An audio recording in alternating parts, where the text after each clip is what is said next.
Hola, en esta lección vamos a comenzar a ver en forma concreta cómo se aplican las ideas, las definiciones que vimos en la lección anterior. Entonces regreso a lo que ya teníamos en la sesión pasada. Entonces, como decía, aquí las definiciones son, como ustedes pueden apreciar, bastante similares a lo que habíamos visto previamente cuando hablábamos de curvas en Rn, solo que ahora nos estamos limitando a hablar acerca de superficies en R3.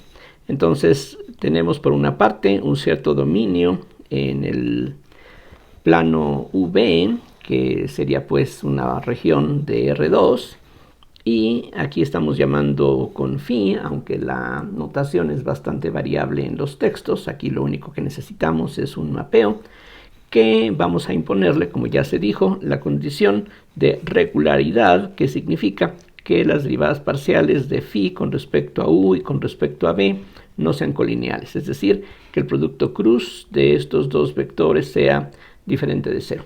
La imagen de esta región D bajo phi entonces va a ser lo que intuitivamente llamamos una superficie en R3, o más precisamente esto constituye lo que aquí vamos a seguir llamando una superficie simple o un elemento simple de superficie. Entonces lo que vamos a hacer a continuación es ver algunos ejemplos, decía, en particular para calcular el área de algunas superficies que no son familiares, simplemente para sentirnos un poquito más a gusto con los resultados, con las definiciones que ya hemos visto. Entonces decía en la sesión anterior que un ejemplo particular muy simple, muy común de superficie es la gráfica de alguna función. Es decir, si nos fijamos en alguna región del plano XY, que nuevamente llamo D como arriba, es decir, en este caso, como mencionaba, en lugar de las variables u y b, las mismas variables x y y van a tomar ese papel. Y si nos fijamos en la gráfica de alguna función, digamos algo como lo que estoy dibujando ahora, entonces aquí supongamos que esto está dado por z igual a f de xy.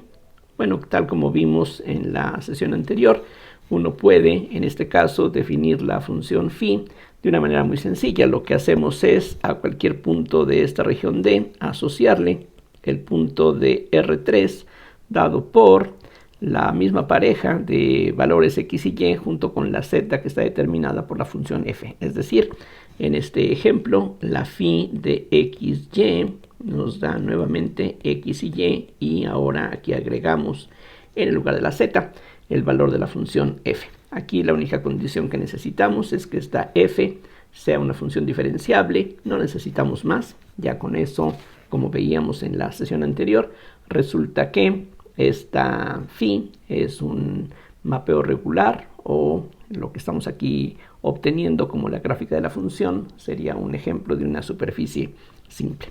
Entonces ya veíamos en la sesión anterior que el producto de phi u por phi b, en este caso se convierte en phi sub x cruz phi sub y, es decir, las derivadas parciales habría que calcularlas con respecto a las variables x y y. Entonces ya veíamos en la sesión anterior, esto es bastante sencillo, así es de que lo podemos repetir tantas veces como se necesite.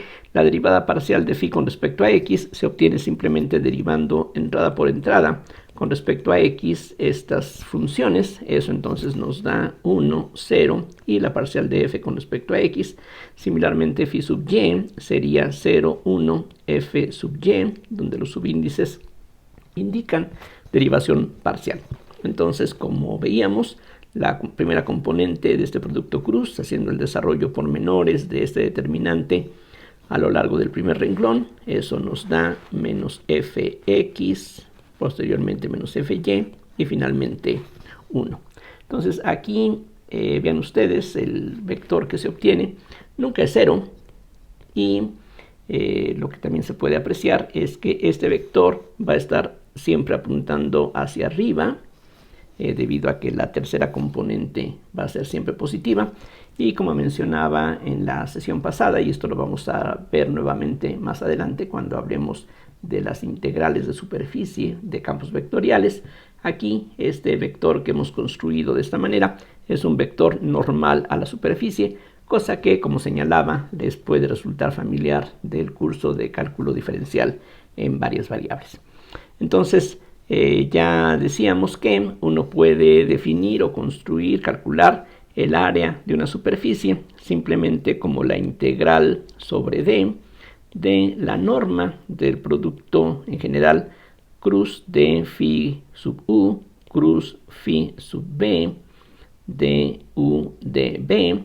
En este caso, esta expresión pues se convierte en la integral sobre D de la norma de este vector que aquí hemos construido, y esa norma claramente es la raíz cuadrada de 1 más f sub x al cuadrado más f sub y al cuadrado de x de y. Y esta fórmula pues es bastante simple, fácil de recordar y es fácil de aplicar en casos como este, donde estamos fijándonos en una superficie dada por la gráfica de una función. Vamos a ver un primer ejemplo en donde esto se va a aplicar, y en el ejemplo que vamos a considerar a continuación, el resultado ya lo sabemos de antemano. Entonces se trata de calcular el área de un hemisferio. Entonces aquí piensen ustedes en el caso en que z fuera la raíz cuadrada de a cuadrada menos x cuadrada menos y cuadrada. Y claramente se trata de una función diferenciable. Y como ya se dijo anteriormente, el dominio lo estamos limitando a que sea un subconjunto abierto de R2.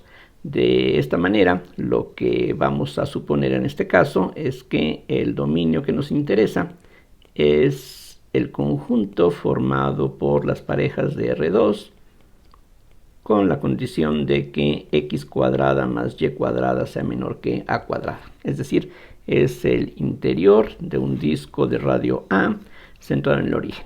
Aquí, como lo que nos interesa es una propiedad geométrica, queremos calcular el área de esta superficie, pues por comodidad conviene tomar el centro de esta semiesfera en el origen, y pues eso simplifica un poquito las expresiones que tenemos que considerar a continuación. No hay duda de que este conjunto es una superficie en el sentido definido en la lección anterior, así es de que esa parte es algo bastante pues simple. Siempre que tengamos la gráfica de una función, repito, eso satisface la definición que ya vimos en la sesión anterior. Y lo único que aquí faltaría por agregar es que si queremos calcular el área, pues habría que determinar las parciales de esta función con respecto a x y a y. Es decir, esta sería en este ejemplo la función f de xy. Claramente f sub x sería 1 entre 2 veces la misma raíz de a cuadrada menos x cuadrada menos y cuadrada por la derivada del radicando, que es menos 2x, el 2 se va a poder cancelar, y similarmente f sub y resulta ser menos 2y entre 2 veces la raíz cuadrada de a cuadrada menos x cuadrada menos y cuadrada. Entonces estamos listos para calcular el área de esta semiesfera, y ya, como decía, sabemos de antemano cuál debe ser el resultado. Para una esfera completa, el área es 4pi r cuadrada, así es de que aquí esperamos un resultado de 2pi r cuadrada. Simplemente el radio es a, así es de que tendríamos 2pi a cuadrada como resultado final. Vamos a confirmarlo. Entonces la a sería la integral sobre d de la raíz cuadrada de 1 más fx al cuadrado, nos da x cuadrada sobre a cuadrada menos x cuadrada menos y cuadrada. F sub y al cuadrado corresponde a y cuadrada entre a cuadrada menos x cuadrada menos y cuadrada. Eso entonces hay que integrarlo sobre la región D que ya hemos identificado. Esto entonces sería la integral doble sobre D, y aquí escogiendo un denominador común que sea a cuadrada menos x cuadrada menos y cuadrada, en el numerador podemos ver que el resultado es simplemente a cuadrada. Esto se puede calcular pues utilizando el teorema de Fubini, pero aquí la forma que podemos ver más conveniente por todos lados, es decir, el hecho de que aparezca la suma de cuadrados, x cuadrada más y cuadrada como parte del denominador, y también por el hecho de que el dominio donde tenemos que calcular la integral es un disco, el interior de un disco de radio A. Todo eso sugiere que una opción conveniente para calcular la integral doble que aquí aparece, pues es hacer un cambio de variables. Lo que podemos hacer es utilizar coordenadas polares, entonces recordando que x se puede escribir como r coseno de teta, y igual a r seno de teta. Entonces ya hemos calculado previamente que el jacobiano de x y y con respecto a r y teta, vamos a hacerlo de nuevo, la derivada de x con respecto a r es el coseno de teta, muy fácil. La derivada de y con respecto a teta es r coseno de teta, a eso hay que restarle la derivada de x con respecto a teta, que es menos r seno de teta, por la derivada de y con respecto a r, que es otro factor seno de teta, de tal forma que el resultado final es una r que multiplica al coseno cuadrado más el seno cuadrado de teta, que es idénticamente 1. Entonces este es el jacobiano, que pues todas las veces que nos encontremos con este cambio de variables, pues ya podemos aplicar sin ningún problema. La región D corresponde, en el caso de las variables r y teta, a una región que toma esta forma. Si aquí ponemos r y aquí teta, necesitamos que vaya de 0 a 2pi, por ejemplo, para tratar de recorrer toda esta región. Ahorita voy a comentar un poquito con más detalle este punto. Mientras que la r, es decir, recuerden aquí la r geométricamente representa la distancia de un punto en el plano XY al origen, y esa distancia pues va a estar acotada por a. Entonces lo que necesitamos es que la r ande entre 0 y a. Entonces esta región que se encuentra aquí dentro de este rectángulo va a corresponder básicamente a la región que tenemos aquí. ¿A qué me refiero con básicamente? Bueno, si queremos que estas funciones estén definidas de una manera unívoca, necesitamos restringir el ángulo teta a que tome, por ejemplo, valores entre 0 y 2pi, pero sin tomar los valores en los extremos. Entonces eso quiere decir que teta igual a 0 y teta 2pi, que representan la misma dirección, las queremos aquí excluir para que esta función sea 1 a 1.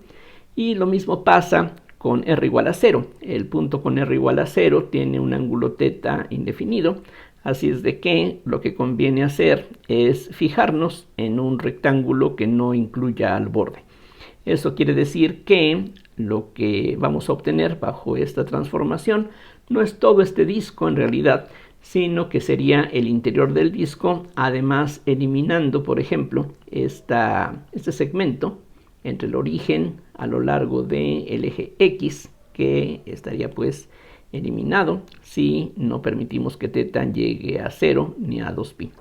Eso no cambia mucho las cosas porque, para decirlo en forma complicada, el conjunto que estamos quitando tiene medida 0, o para decirlo fácilmente, el área de este segmento de recta es 0.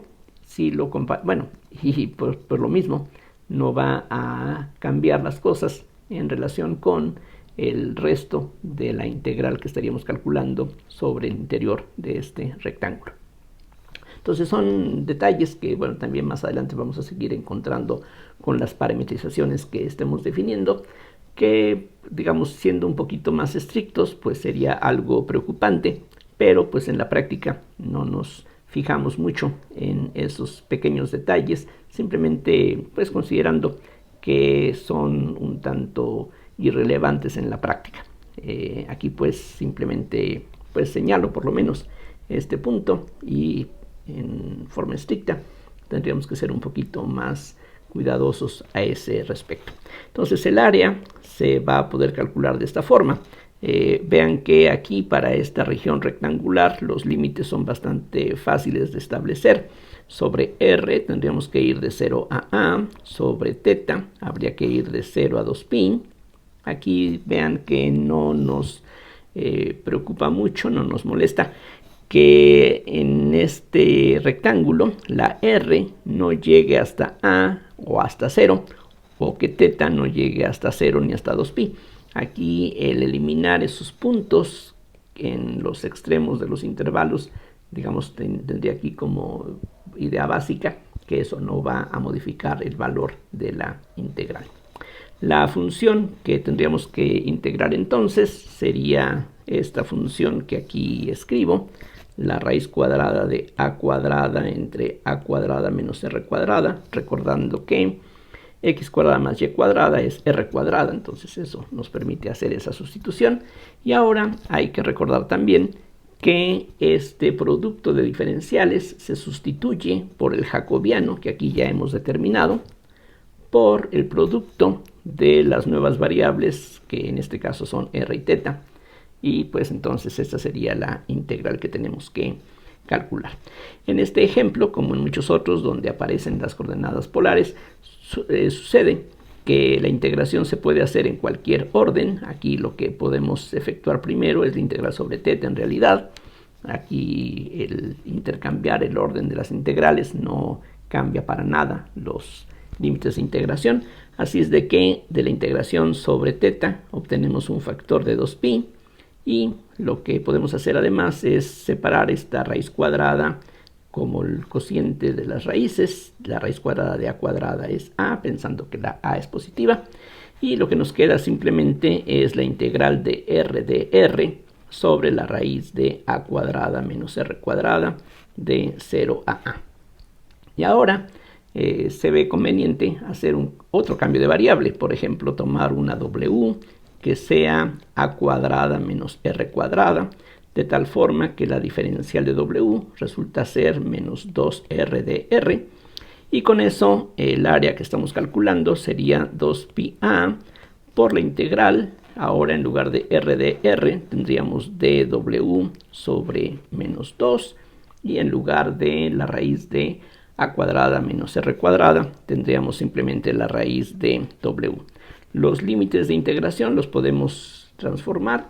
Vean ustedes que cuando la r vale 0, la w vale a cuadrada, y cuando la r vale a, la w vale 0. Entonces esto es lo mismo que 2πa, y una primitiva de la función que aquí aparece es simplemente menos la raíz de w, es decir, w a la 1/2, que hay que evaluar entre a cuadrada y 0. Lo cual se puede confirmar fácilmente, ya que si derivamos esta expresión con respecto a w, que es ahora la variable de integración, tendríamos un factor de 1/2, que es este, el signo menos ahí aparece en forma explícita, y al reducir en una unidad el exponente, tendríamos w a la menos 1/2, que es precisamente esta raíz que aparece en el denominador. Entonces evaluamos, de acuerdo con el teorema fundamental del cálculo, esta función. Lo que nos queda es 2πa, que multiplica a menos 0, y a eso hay que sumarle la raíz cuadrada de a cuadrada, que nuevamente es a, simplemente, de tal forma que, como esperábamos, el resultado final es 2pi por a cuadrada, que entonces nos determina el área de esta parte de la esfera, la mitad, el hemisferio norte. Así es de que lo que podemos de inmediato esperar es que para la esfera completa el área sea 4pi por el radio al cuadrado, que es el resultado que conocemos de la geometría elemental. Este ejemplo es bastante sencillo porque además se trata de una superficie de revolución, así es de que habría formas más simples de calcular el área correspondiente, pero aquí lo que me interesa es mostrar cómo funcionan estas ideas que ya traíamos de la lección anterior. Regresando al caso de la esfera, que es un caso bastante frecuente, es decir, en muchos problemas de la física o de la geometría aparecen superficies de esta clase. Vamos a ver que la esfera completa, que no se puede ver como la gráfica de una función, a diferencia de lo que teníamos en el ejemplo que acabamos de tratar, pero hay otra forma en que se puede parametrizar casi toda esa superficie. Entonces piensen nuevamente en una superficie como esta, una esfera radio A, pero ahora lo que quiero es no nada más la mitad superior, sino quiero toda la esfera completa. Y para eso lo que voy a utilizar es la parametrización, que a continuación les recuerdo, porque aquí precisamente se trata de utilizar algo que ya debe de ser familiar para ustedes. Entonces ya sabemos que los puntos de la esfera, por ejemplo, se pueden etiquetar mediante un ángulo que es el formado entre el eje Z y la línea que va del origen al punto de la superficie en cuestión. Y si este mismo punto se proyecta sobre el plano XY, en donde se ocurre esta intersección, esta proyección, si ahora trazamos otra línea recta al origen, aquí se forma un ángulo que en los textos de física se suele representar con una letra phi minúscula. Entonces aquí, en lugar de utilizar las letras U y B, aquí vamos a utilizar teta y phi. Y resulta que para que tengamos un dominio que sea un subconjunto abierto del plano, es necesario, como en el ejemplo que teníamos previamente, restringir los valores que corresponden para estos ángulos. En el caso de teta, vamos a pedir que tengamos valores desde 0, sin incluir al 0, hasta pi, y sobre el ángulo phi, que se conoce como ángulo azimutal, vamos a hacer algo similar. Vamos a permitir solamente que la phi tome valores en el intervalo abierto entre 0 y 2pi. Entonces esta sería la región D. Y eso quiere decir que lo que vamos a obtener no es como imagen de este mapeo, no es la esfera completa, sino casi toda ella. Vamos a estar excluyendo los puntos que incluyen al polo norte y al polo sur y todo el meridiano que se halla en el plano XZ, o lo que es lo mismo, el plano Y igual a 0. Vean ustedes que, de acuerdo con la definición que aquí hemos dado en forma geométrica, el polo norte correspondería a teta igual a 0, eso lo estamos excluyendo. El polo sur correspondería a teta igual a pi, que también estamos eliminando, mientras que los puntos que se hallan en el plano Y igual a 0 corresponderían a un ángulo azimutal, que sería 0 o 2pi, y eso también lo estamos excluyendo. Entonces, si queremos que el dominio de esta parametrización o de este parche sea un conjunto abierto, tenemos que quitar los bordes, y al quitarlos no vamos a poder cubrir con esta sola parametrización toda esta superficie. Aquí le llamo superficie a esta esfera porque resulta que, de acuerdo con la definición que vimos en la lección anterior, esto es una superficie. Este conjunto de puntos no se va a poder cubrir con este solo parche, pero combinando digamos un par de parches como este, o un par de parches definidos de otra forma, uno puede realmente cubrir todos los puntos de este conjunto. Entonces uno puede convencerse de que, aunque con esta parametrización estamos cubriendo casi toda este conjunto, lo que llamamos usualmente esta esfera, lo que estamos excluyendo, lo que estamos dejando fuera, es un conjunto que tiene un área 0, y por lo mismo, para muchos fines, eso no va a ser muy relevante. Como aquí la phi ya la estoy utilizando para nombrar a este ángulo, mientras que la phi era lo que estaba utilizando previamente para la función, para la parametrización, entonces voy a utilizar otro símbolo, por ejemplo una phi mayúscula, no hay problema. Entonces esa sería la función, y en forma explícita lo que hace esta phi es que a cada punto de este rectángulo, a cada valor de teta y phi, lo va a enviar en la siguiente expresión, suponiendo que el radio es el a. Entonces aquí tendríamos el seno de teta, coseno de phi, a seno de teta, seno de phi, y finalmente a coseno de teta. Esto es lo que se puede deducir del diagrama que tenemos aquí a la derecha. Y pues esto debe de sonarles familiar de la definición de las coordenadas esféricas en R3. Aquí la coordenada radial, que regularmente se representa con la R minúscula, es una constante, que es la A, que representa el radio de esta esfera. Y vamos a ver que en el conjunto que aquí tenemos, esta phi es regular. Es decir, vamos a calcular las parciales de esta phi con respecto a las variables que aquí no se llaman u y b o x y y, sino se llaman teta minúscula y phi minúscula. La phi sub teta sería entonces a por el coseno de teta, coseno de phi, a por el coseno de teta, seno de phi, y finalmente menos a por el seno de teta, mientras que la parcial de esta función con respecto al ángulo phi es menos a seno de teta, seno de phi, a seno de teta, coseno de phi, y finalmente 0, ya que la última entrada no depende de phi. Ahora vamos a calcular el producto cruz de estos vectores de R3, o más bien de estos campos vectoriales, porque las entradas no son números fijos, sino que dependen de teta y phi. En fin, lo que nos queda es que phi sub teta cruz phi sub phi, otra vez pensando en un determinante 3 por 3, tendríamos en la primera columna el vector unitario i, a coseno de teta, coseno de phi, menos a seno de teta, seno de phi. En la segunda columna j, a coseno de teta, seno de phi, a seno de teta, coseno de phi.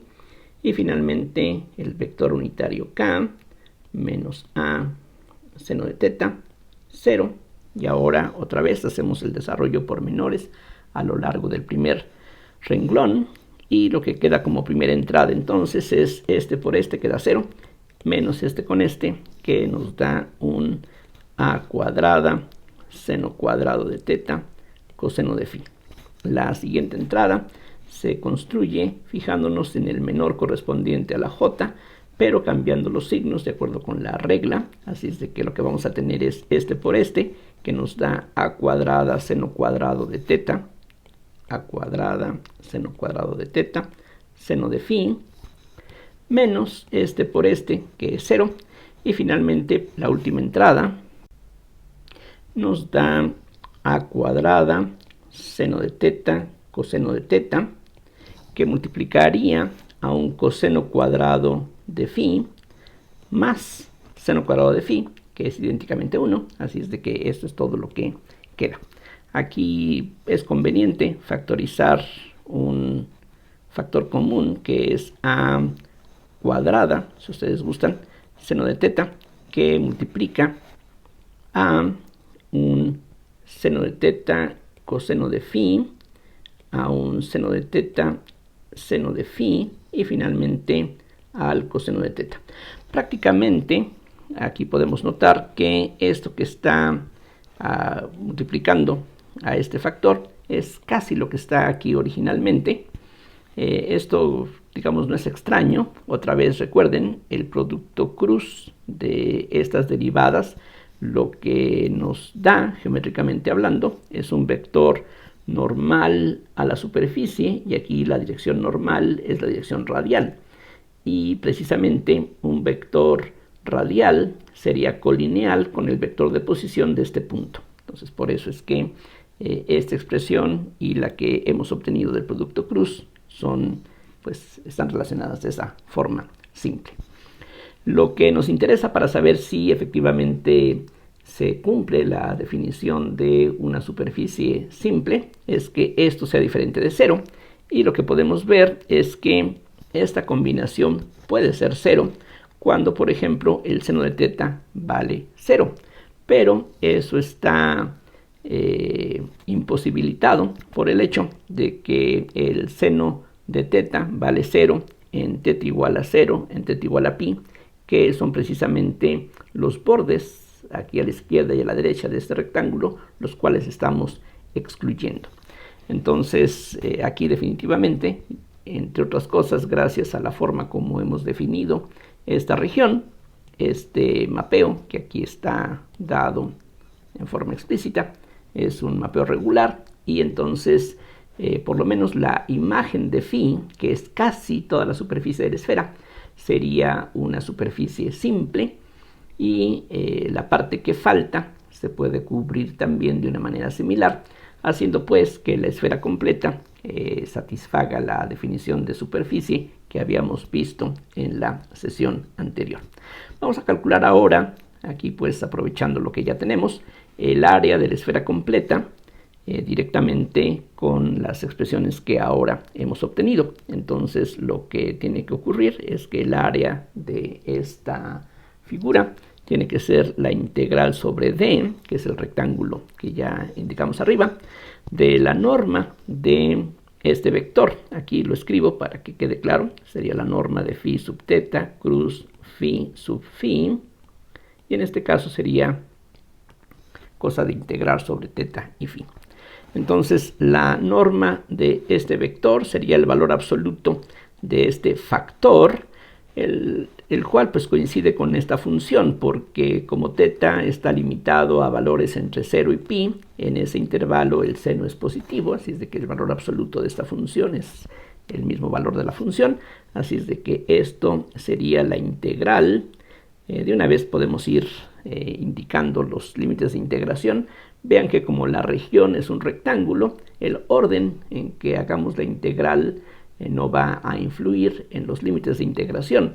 Entonces sobre teta vamos a ir de 0 a pi, y sobre phi de 0 a 2pi. Entonces aquí tendríamos pues la integral sobre teta de 0 a pi, la integral sobre phi de 0 a 2pi, la norma del vector que está dado aquí sería un a cuadrada seno de teta en valor absoluto, como dije, por la norma de este vector. Pero si sumamos los cuadrados de estas tres componentes, al sumar estos dos cuadrados del coseno cuadrado de phi más el seno cuadrado de phi, vamos a obtener un 1, así es de que de ellas dos obtendríamos un seno cuadrado, que con este cuadrado nos da un valor de 1, así es de que eso es todo lo que hay. Lo que faltaría ahora es simplemente calcular las integrales que están indicadas, las cuales son bastante simples, y de hecho podemos hacer de una vez la integral sobre phi. Sacamos la a cuadrada, que es una constante multiplicativa, la integral sobre phi claramente nos da 2pi, y solamente quedaría como lo menos trivial la integral del seno de teta entre 0 y pi. Una primitiva de esa función es menos el coseno. Ya sabemos que la edad del coseno es menos el seno, así es que esa sería una primitiva del seno que hay que evaluar entre 0 y pi. Entonces esto es 2pi a cuadrada. El coseno de pi vale menos 1, con el menos que tenemos ahí enfrente, quedaría de esa forma. A eso hay que restarle el menos el coseno de 0, o sea, va a quedar otro más 1, de tal forma que el resultado es finalmente 4pi a cuadrada, que es el valor que conocemos muy bien para el área de una esfera completa, y concuerda con lo que teníamos en el resultado de la parte anterior, en donde obtuvimos 2pi a cuadrada para el área de la mitad de la esfera. Entonces todo pues funciona agradablemente. Entonces bueno, podemos ver que las cosas encajan con lo que podemos esperar. Vamos a ver un último ejemplo en esta lección de una superficie que, digamos, no es algo tan familiar como los ejemplos que aquí hemos tratado, pero más que nada se trata de pues ver aplicaciones de estas expresiones en donde podemos combinar lo que ya estuvimos tratando antes acerca de integrales dobles, o también cambios de variable en integrales dobles. Entonces aquí el problema que vamos a ver a continuación es este. Vamos a hallar el área de la superficie dada por, digamos, z igual a x cuadrada menos y cuadrada. Como ya se recalcó antes, cuando damos una superficie que es la gráfica de una función, pues ahí no hay mucho que verificar. Ya sabemos que esto corresponde efectivamente a una superficie simple, tal como la hemos definido previamente. Y en este caso lo que vamos a tomar como el dominio de esta función, es decir, nos vamos a fijar en la porción de la gráfica que se encuentre, por ejemplo, sobre un disco de radio 3. Entonces, aquí lo que queremos es que x cuadrada más y cuadrada sea menor o igual que 9, para que esto corresponda a un disco, decía, de radio 3. Aquí, nuevamente, si insistimos en que los dominios de estas parametrizaciones sean conjuntos abiertos, habría que eliminar la posibilidad de la igualdad, es decir, quitamos el borde de este disco, lo cual podemos anticipar que no modificaría el área que queremos calcular. Entonces, no necesitamos, afortunadamente, ver en forma gráfica de qué se trata, qué forma tiene esta superficie, sino que directamente podemos sustituir en la fórmula general que ya establecimos previamente. Entonces, el área que aquí andamos buscando sería la integral sobre este disco dado por esta desigualdad de la raíz cuadrada de 1 más fx al cuadrado más fy al cuadrado de x de y. Esa es la fórmula que establecimos más arriba, así es de que aquí simplemente la aplicamos, lo cual es bastante sencillo en este caso. La derivada de f con respecto a x nos da un 2x, así es de que aquí tendríamos 1 más 4x al cuadrado, mientras que la derivada de f con respecto a y nos da menos 2y, y al cuadrado eso produce un más 4y cuadrada, y esto es lo que tendríamos que calcular. La región que aquí nos interesa, decía, es un disco de radio 3 en el plano XY, pero nuevamente, como en un ejemplo anterior, se ve por la forma del dominio y por la forma del integrando que conviene, en lugar de las coordenadas cartesianas, utilizar coordenadas polares. Así es de que vamos a aprovechar lo que ya hemos calculado previamente. Entonces, usando coordenadas polares, las cosas quedan así. Esta integral ahora quedaría como la integral sobre r y sobre θ. R iría de 0 a 3 para que podamos cubrir todos los puntos del interior de este disco. Entonces, r iría de 0 a 3 y θ iría de 0 a 2pi para que de esa manera recorramos todas las direcciones de este disco sin repetición, o bueno, habría repeticiones si incluyéramos a 0 y 2pi, pero aquí podemos aplicar la misma consideración que vimos previamente. Entonces necesitamos también el jacobiano de x y y con respecto a r y θ. Ya sabemos que eso nos da una r, y la función que aquí queremos integrar pues corresponde en términos de las coordenadas polares a 1 más la raíz de 1 más 4r cuadrada, que precisamente confirma la conveniencia de utilizar estas variables en lugar de las originales. Entonces, la integral sobre θ se puede hacer de inmediato, eso nos da 2pi, y nos queda la integral de 0 a 3 de la raíz de 1 más 4r cuadrada por r de r.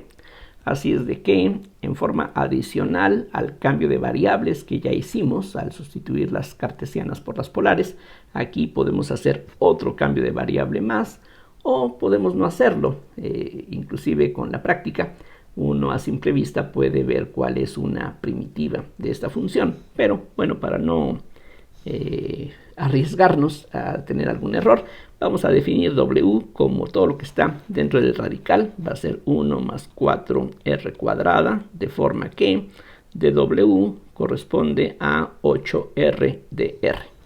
Con eso, las cosas quedan de esta forma. Tendremos la integral de la raíz de w, y en lugar de r tendríamos un dw sobre 8. El 8 se puede extraer de la integral, y los límites de integración podemos ver fácilmente en qué se convierten. Cuando la r vale 0, la w vale 1, y cuando la r vale 3, tendríamos entonces que 3 al cuadrado es 9, por 4 es 36, más 1 es 37, se ve extraño, pero bueno, parece que es correcto. Así es de que esto es lo mismo que pi sobre 4 y una primitiva de la raíz de w es una w a la 3 medios por un factor de 2 tercios. De esa manera, cuando derivamos esta función con respecto a w, el 3 medios se cancela y queda w a la 1 medio, que es lo que teníamos aquí originalmente. Lo único que falta ahora es evaluar esta función entre 1 y 37, de tal forma que lo que aquí obtenemos es pi sobre 6. Vean que aquí se puede cancelar un factor de 2, quedando entonces pi sobre 6.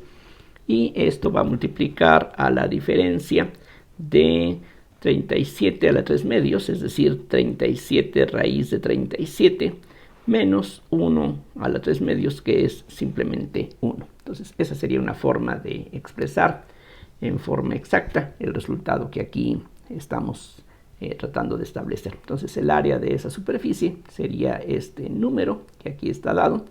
Noten que estas cantidades siempre tienen que ser positivas. Eso se puede ver desde aquí. Lo que estamos integrando es una función que siempre tiene que ser mayor que 0. Así es de que, tal como sería de esperarse, el área que vamos a obtener es efectivamente algo positivo. Entonces, con esto quiero terminar esta lección. Espero que lo que aquí se expresó sea suficientemente claro y vamos a continuar viendo algunos ejemplos más posteriormente. Y en particular, más adelante vamos a hablar de un análogo de las integrales de línea. Ya sabíamos que sobre una curva en R3 o en Rn o en R2 uno puede calcular la integral asociada con un campo vectorial. Aquí vamos a ver que algo similar se puede hacer, que si tenemos una superficie en R3 y un campo vectorial definido por lo menos en los puntos de esa superficie, uno va a poder definir un concepto de integral, que es lo que se llama la integral de superficie de un campo vectorial, que en las aplicaciones físicas normalmente se asocia con la idea de flujos, y vamos a ver pues mucho de lo que aquí estamos aplicando ahora pues en una forma un poquito más elaborada, combinándolo con el uso de campos vectoriales. Todo eso nos va a llevar finalmente a establecer teoremas similares al teorema de Green, pero ahora hablando de superficies, de volúmenes, de curvas en R3. Bueno, por su atención como siempre, muchas gracias y hasta la próxima.